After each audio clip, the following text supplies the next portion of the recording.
2 Kings 15-17. Uzziah rules in Judah. Uzziah, son of Ahaziah, began to rule over Judah in the 27th year of the reign of King Jeroboam II of Israel. He was 16 years old when he became king, and he reigned in Jerusalem 52 years. His mother was Jecoliah from Jerusalem. He did what was pleasing in the Lord's sight, just as his father, Amaziah, had done. But he did not destroy the pagan shrines, and the people still offered sacrifices and burned incense there. The Lord struck the king with leprosy, which lasted until the day he died. He lived in isolation in a separate house. The king's son Jotham was put in charge of the royal's palace, and he governed the people of the land there. The rest of the events of Uzziah's reign and everything he did are recorded in the book of the history of the kings of Judah. When Uzziah died, he was buried with his ancestors in the city of David, and his son Jotham became the next king. Zechariah rules in Israel. Zechariah, son of Jeroboam II, began to rule over Israel in the 38th year of King Uzziah's reign in Judah. He reigned in Samaria 6 months. Zechariah did what was evil in the Lord's sight, as his ancestors had done. He refused to turn from the sins that Jeroboam, son of Nebat, had led Israel to commit. Then Shallum, son of Jabesh, conspired against Zechariah, assassinating him in public, and became the next king. The rest of the events in Zechariah's reign are recorded in the book of the history of the kings of Israel. So the Lord's message to Jehu came true. Your descendants will be kings of Israel down to the 4th generation. Shallum rules in Israel. Shallum, son of Jabesh, began to rule over Israel in the 39th year of King Uzziah's reign in Judah. Shallum reigned in Samaria only 1 month. Then Menahem, son of Gad, went to Samaria from Tirzah and assassinated him, and he became the next king. The rest of the events of Shallum's reign, including his conspiracy, are recorded in the book of the history of the kings of Israel. Menahem rules in Israel. At that time, Menahem destroyed the towns of Tappah and all the surrounding countryside as far as Tirzah, because its citizens refused to surrender their town. He killed the entire population, and he ripped open the pregnant women. Menahem, son of Gadi, began to rule over the Israel in the 39th year of King Uzziah's reign in Judah. He reigned in Samaria 10 years, but Menahem did what was evil in the Lord's sight. During his entire reign, he refused to turn from the sins that Jeroboam, son of Nebat, had led Israel to commit. Then King Tiglath-Pileser of Assyria invaded the land, but Menahem paid him 37 tons of silver to gain his support in tightening his grip on royal power. Menahem extorted the money from the rich of Israel, demanding that each of them pay 50 pieces of silver to the king of Assyria. And so the king of Assyria turned from attacking Israel and did not stay in the land. The rest of the events in Menahem's reign and everything he did are recorded in the book of the history of the kings of Israel. And when Menahem died, his son Pekahiah became the next king. Pekahiah rules in Israel. Pekahiah, son of Menahem, began to rule over Israel in the 50th year of King Uzziah's reign in Judah. He reigned in Samaria for 2 years. But Pekahiah did what was evil in the Lord's sight. He refused to turn from the sins that Jeroboam, son of Nebat, had led Israel to commit. Then Pekah, son of Remaliah, the commander of Pekahiah's army, conspired against him. With 50 men from Gilead, Pekah assassinated the king, along with Arbog and Arai, the citadel and the palace of Samaria, and Pekah reigned in his place. The rest of the events of Pekahiah's reign and everything he did are recorded in the book of the history of the kings of Israel. Pekah rules in Israel. Pekah, son of Remaliah, began to rule over Israel in the 52nd year of King Uzziah's reign in Judah. He reigned in Samaria 20 years, but Pekah did what was evil in the Lord's sight. He refused to turn from the sins that Jeroboam, son of Nebat, had led Israel to commit. During Pekah's reign, King Tiglath-Pileser of Assyria attacked Israel again, and he captured the towns of Ijon, Abel-Beth-Maachah, Janoah, Kadesh, and Hazor. He also conquered the regions of Gilead, Galilee, and all of Naphtali, and he took the people to Assyria to be captives. Then Hosea, son of Elah, conspired against Pekah and assassinated him. He began to rule over Israel in the 20th year of Jotham, son of Uzziah. The rest of the events in Pekah's reign, and everything he did, are recorded in the book of the history of the kings of Israel. Jotham rules in Judah. Jotham, son of Uzziah, began to rule over Judah in the 2nd year of King Pekah's reign in Israel. He was 25 years old when he became king, and he reigned in Jerusalem for 16 years. His mother was Jerushiah, the daughter of Zadok. Jotham did what was pleasing in the Lord's sight. He did everything his father Uzziah had done. But he did not destroy the pagan shrines, and the people still offered sacrifices and burnt incense there. He rebuilt the upper gate of the temple of the Lord. The rest of the events in Jotham's reign and everything he did are recorded in the book of the history of the kings of Judah. In those days, the Lord began to send King Rezin of Aram and King Pekah of Israel to attack Judah. When Jotham died, he was buried with his ancestors in the city of David, and his son Ahaz became the next king. Chapter 16. Ahaz rules in Judah. Ahaz, son of Jotham, began to rule over Judah in the 17th year of King Pekah's reign in Israel. Ahaz was 20 years old when he became king, and he reigned in Jerusalem for 16 years. He did not do what was pleasing in the sight of the Lord his God, as his ancestor David had done. Instead, he followed the example of the kings of Israel, even sacrificing his own son in the fire. In this way, he followed the detestable practices of the pagan nations the Lord had driven from the land ahead of the Israelites. He offered sacrifices and burned incense at the pagan shrines and on the hills and under every green tree. Then King Rezin of Aram and King Pekah of Israel came up to attack Jerusalem. They besieged Ahaz, but could not conquer him. At the time the king of Edom recovered the town of Elath from Edom, he drove out the people of Judah and sent Edomites to live there, and they still do to this day. King Ahaz sent messengers to King Tilgath-Pilsar of Assyria with this message: I am your servant and your vassal. Come up and rescue me from the attacking armies of Aram and Israel. Then Ahaz took the silver and gold from the temple of the Lord, and the palace treasury, sent it as payment to the Assyrian king. And so the king of Assyria attacked the Armenian capital of Damascus, and led its population away as captives, resettling them in Kir.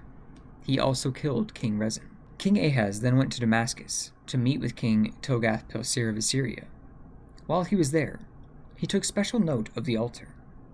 Then he sent a model of the altar to Uriah the priest, along with its design in full detail. Uriah followed the king's instructions and built an altar just like it, and it was ready before the king returned from Damascus. When the king returned, he inspected the altar and made offerings on it. He presented a burnt offering and a grain offering. He poured out a liquid offering, and he sprinkled the blood of peace offerings on the altar.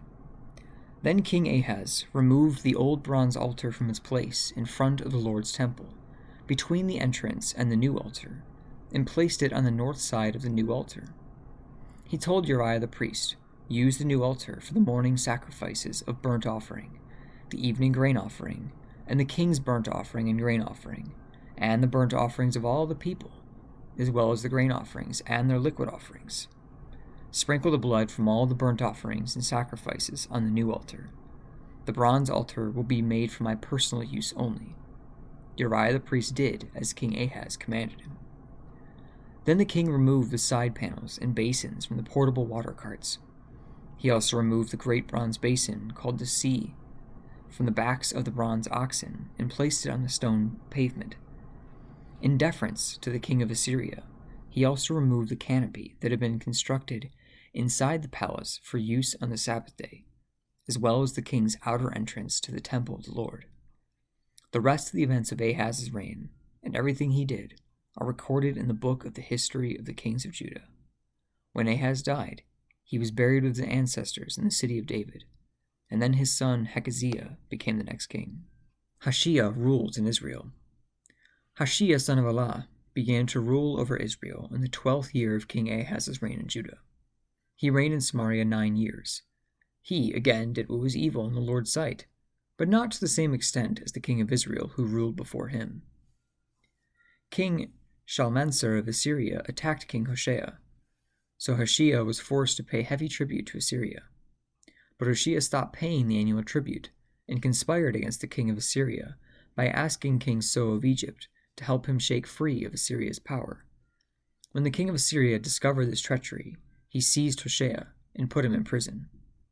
Samaria falls to Assyria. Then the king of Assyria invaded the entire land, and for 3 years he besieged the city of Samaria. Finally, in the 9th year of King Hoshea's reign, Samaria fell, and the people of Israel were exiled to Assyria. They were settled in colonies in Halah, along the banks of the Habor River in Gazan, and in the cities of the Medes. This disaster came upon the people of Israel because they worshipped other gods. They sinned against the Lord their God, who had brought them safely out of Egypt and rescued them from the power of Pharaoh, the king of Egypt. They followed the practices of the pagan nations the Lord had driven from the land ahead of them, as well as the practices the kings of Israel had introduced.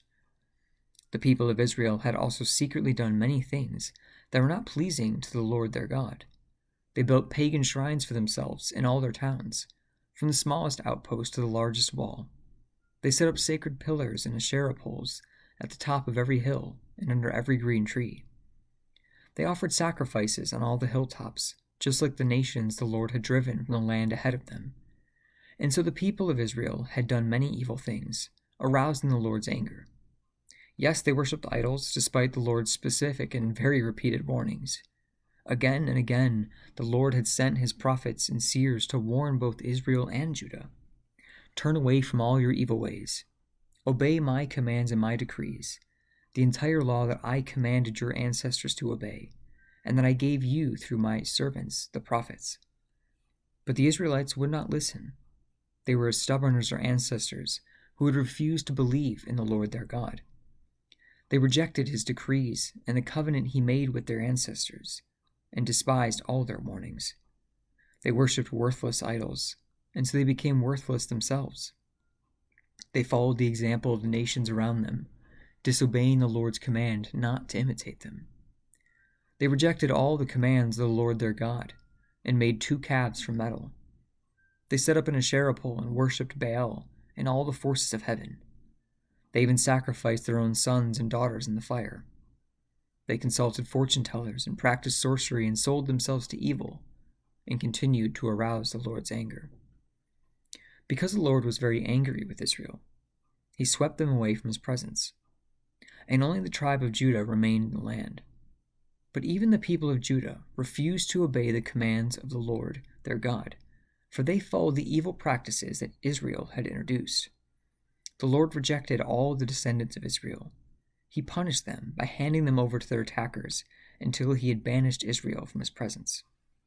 For when the Lord tore Israel away from the kingdom of David, they chose Jeroboam, son of Nebat, as their king. But Jeroboam drew Israel away from following the Lord and made them commit a great sin. And the people of Israel persisted in all the evil ways of Jeroboam. They did not turn from their sins until the Lord finally swept them away from his presence, just as all his prophets had warned. So Israel was exiled from their land to Assyria, where they continue to remain to this day. Foreigners settle in Israel. The king of Assyria transported groups of people from Babylon, Cutha, Hava, Hamath, and Seraphim, and resettled them in the towns of Samaria, replacing the people of Israel. They took possession of Samaria and they lived in its towns. But since these foreigners did not worship the Lord when they first arrived, the Lord sent lions among them, which killed some of them. So a message was sent to the king of Assyria. The people you have sent to live in the towns of Samaria do not know the religious customs of the God of the land. He has sent lions among them to destroy them, because they have not worshipped him correctly. The king of Assyria then commanded, "Send one of the exiled priests back to Samaria. Let him live there and teach the new residents the religious customs of the God of the land." So one of the prophets who had been exiled from Samaria returned to Bethel and taught the new residents how to worship the Lord. But these various groups of foreigners also continued to worship their own gods. In town after town where they lived, they placed their idols at the pagan shrines that the people of Samaria had built. Those from Babylon worshipped the idols of their god Succoth-Benoth. Those from Kutta worshipped their god Nergal, and those from Hamath worshipped Ashima. The Avites worshipped their gods, Nibhaz and Tartek, and the people from Seraphim even burned their own children as sacrifices to their gods Adormelech and Amamelech. These new residents worshipped the Lord, but they also appointed from themselves all sorts of people as priests to offer sacrifices at the places of worship. And though they worshipped the Lord, they continued to follow their own gods according to the religious customs of the nations in which they came. And this is still going on to this day. They continue to follow their former practices, instead of truly worshiping the Lord and obeying the decrees, regulations, instructions, and commands that he gave the descendants of Jacob, whose name he changed to Israel. For the Lord had made a covenant with the descendants of Jacob and commanded them, "Do not worship any other gods, or bow before them, or serve them, or offer sacrifice to them, but worship only the Lord, who brought you out of Egypt with great strength and a powerful arm. Bow down to him alone, and offer sacrifices only to him. Be careful at all times to obey the decrees, regulations, instructions, and commands that he wrote for you. You must not worship other gods. Do not forget the covenant I made with you, and do not worship other gods. You must worship only the Lord your God. He is the one who will rescue you from all your enemies." But the people would not listen, and they continued to follow their former practices. And so while these new residents worshiped the Lord, they also worshiped their idols, and to this day, their descendants continue to do the same. Psalm 105. Give thanks to the Lord and proclaim his greatness. Let the whole world know what he has done. Sing to him, yes, sing his praises. Tell everyone about his wonderful deeds. Exalt in his holy name. Rejoice, you who worship the Lord. Search the Lord and for his strength. Continually seek him. Remember the wonders that he has performed, his miracles, and the rulings that he has given. You children of his servant Abraham, you descendants of Jacob, his chosen ones. He is the Lord our God. His justice is seen throughout the land. He always stands by his covenant, the commitment he made to 1,000 generations. This is the covenant he made with Abraham, the oath he swore to Isaac. He confirmed it to Jacob as a decree, and to the people of Israel as a never-ending covenant. I will give you the land of Canaan as your special possession. He said this when they were few in number, and a tiny group of strangers in Canaan.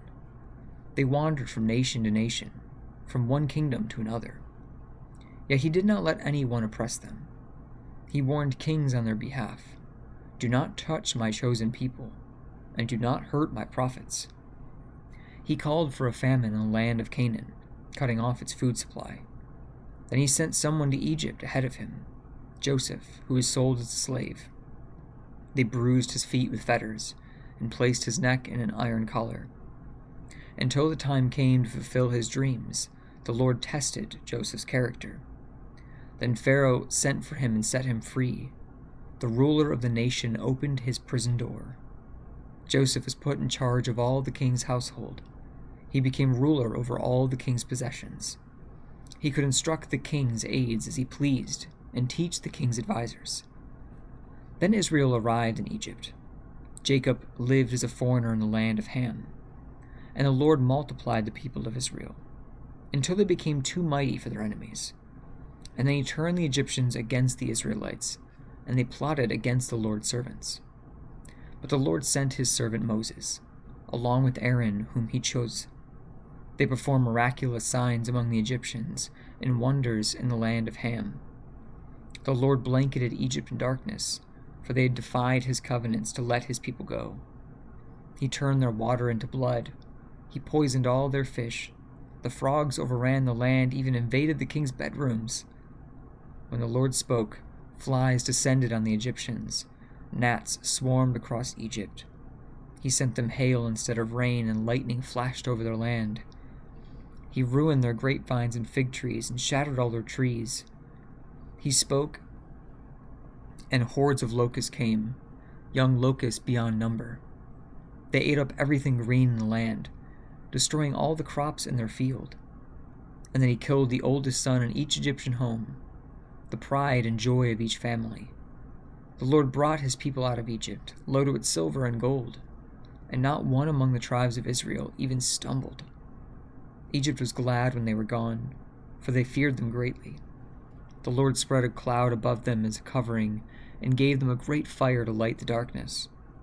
They asked for meat, and he sent them quail. He satisfied their hunger with manna, bread from heaven. He split open a rock, and water gushed out, to form a river through the dry wasteland, for he remembered his sacred promise to his servant Abraham. And so he brought his people out of Egypt with joy, his chosen ones with rejoicing. He gave his people the lands of pagan nations, and they harvested crops that others had planted. All this happened so that they would follow his decrees and obey his instructions. Praise the Lord.